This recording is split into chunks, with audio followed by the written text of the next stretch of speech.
Welcome to Jasper academy. క్షణికావేశం, తీరని శోకం, పెరుగుతున్న ఆత్మహత్యలు, అర్ధాంతరంగా ముగుస్తున్న జీవితాలు, మానసిక దృఢత్వం అవసరమంటున్న నిపుణులు.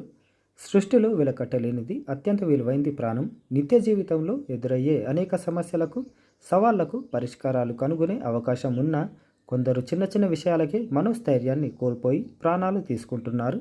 సమస్య ఏదైనా పరిష్కారం వైపు ఓర్పుగా అడుగులు వేయాలే తప్ప భయపడి బలవన్మరణానికి పాల్పడితే తమను నమ్ముకున్న వారి పరిస్థితి ఏమిటో గమనంలో ఉంచుకోవాలి. తమపై ఆధారపడిన కుటుంబ సభ్యులను గుర్తు చేసుకుంటే ఎంతటి కష్టం ఎదురైనా అలవోకగా జయించవచ్చు. తీరికలేని జీవితాలు, అవగాహన లేక ఈ లక్షణాలుంటే జాగ్రత్త పడాల్సిందే.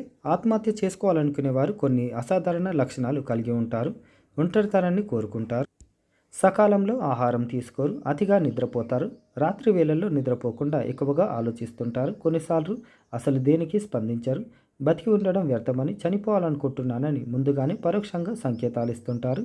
ఇలాంటి వాటిని ప్రారంభంలోనే కుటుంబ సభ్యులు గుర్తించాలి. వారితో ప్రేమగా మాట్లాడి సమస్య తెలుసుకొని పరిష్కారానికి తోడ్పాటునివ్వాలి. దీంతోపాటు మానసిక వైద్యుడి వద్దకు తీసుకొని వెళ్తే ప్రయోజనం ఉంటుంది.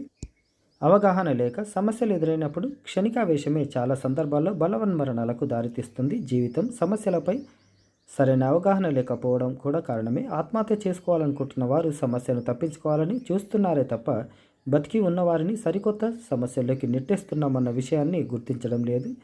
ఇంటి పెద్ద మరణిస్తే ఆ కుటుంబ పరిస్థితి అధ్వాన్నంగా మారుతుంది. అల్లారుముద్దుగా పెంచుకున్న కన్నబిడ్డలు ఆత్మహత్య చేసుకుంటే తల్లిదండ్రులు గుండెలవిసేలా రోధిస్తారు. అలాగే పెద్దలు బలవన్మరణానికి పాల్పడితే వారిపై ఆధారపడిన భార్య పిల్లలను ఓదార్చడం ఎవరి తరము కాదు. అందువలన జీవితంలో ఎదురయ్యే సమస్యలను పోరాడి పరిష్కరించుకోవాలే తప్ప తప్పించుకునేందుకు ప్రాణాలు తీసుకోవడం సరైన నిర్ణయం కాదని మానసిక నిపుణులు చెబుతున్నారు.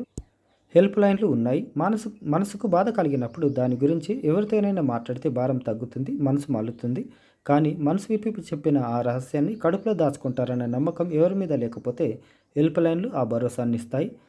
ఓపికగా విని తగిన మార్గదర్శకత్వం చేస్తాయి. అలాంటి కొన్ని కేంద్రాల నంబర్లు ఇవి ఈ నంబర్లలో మీరు సంప్రదించవచ్చు. సమస్యలు ప్రతి ఒక్కరికి ఉంటాయి. సమస్య పరిష్కరించుకుంటే సరిపోతుంది, కానీ ఏ సమస్య మరణానికి దారి తీయొద్దు. జీవితం అందమైంది, అంతకంటే అందంగా మనం జీవించాలి. ఒకరికి సహాయం ఆదరణ ఇవ్వాలి. వీడియోను లైక్ చేయండి, షేర్ చేయండి. లేటెస్ట్ అప్డేట్స్ కోసం ఛానల్ని సబ్స్క్రైబ్ చేసుకోండి. థ్యాంక్ యూ, ధన్యవాదాలు.